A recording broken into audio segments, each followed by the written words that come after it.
Okay, it's time now for some business news with Delano D'Souza. And Delano, you're starting in the UK a month after the country voted to leave the EU and prices have started to rise. That's right, Thomas. Good morning. Article 50 has not yet formally been triggered, and we have already seen the price of the British pound plunge versus the US dollar.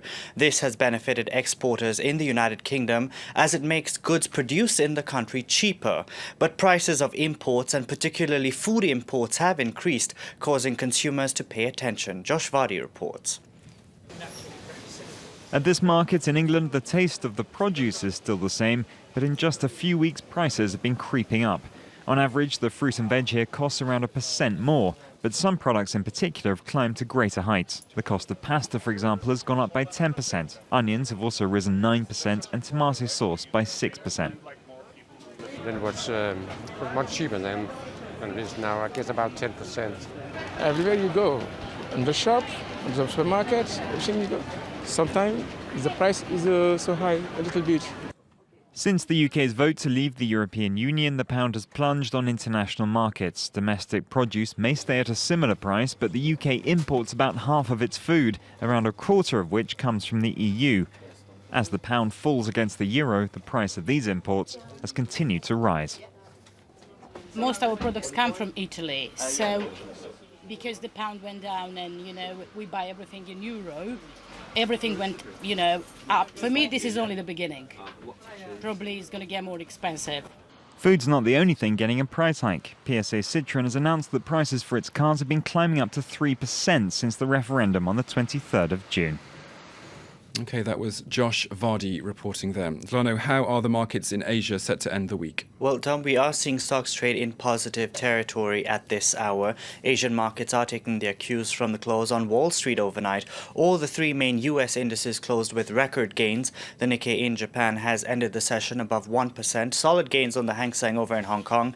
The Shanghai Composite over 0.5% at this hour. This despite data coming out of China that has missed estimates. Let's take a look at some of the other stories we're following for you now. And antitrust authorities in China have given Foxconn the green light in its bid to take over Sharp.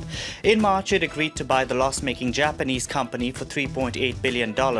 Sharp is preparing for radical restructuring and a drop in its workforce under the terms of the deal.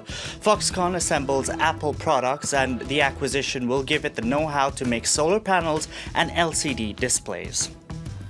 Taxi drivers in Rio de Janeiro plan on taking advantage of the summer games to protest ride-sharing app Uber.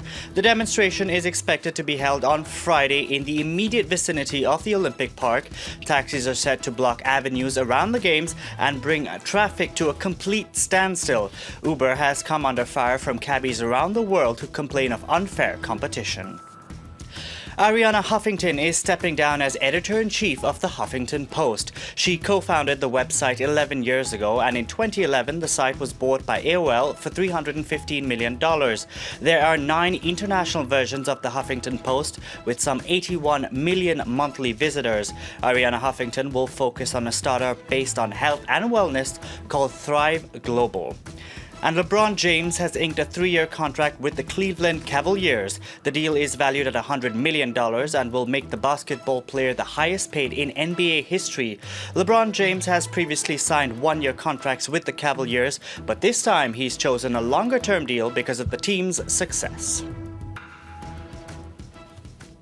Okay, and finally, Delano, hackers have gotten into the accounts of some social media users. That's right, Tom. And if you're an Instagram user, you may want to watch out. Hackers have been taking over users' accounts and flooding them with pornographic images. According to security experts, lewd pictures were uploaded and users were instructed to visit a link of a profile outside the social network. Now, the security firm that spotted the hacks has revealed that in some instances, users' accounts were completely taken over and their passwords were even changed. So for now, we don't know how they actually got into people's accounts. Still very scary stuff. Thank you very much, Delano, for that spin through the latest business news.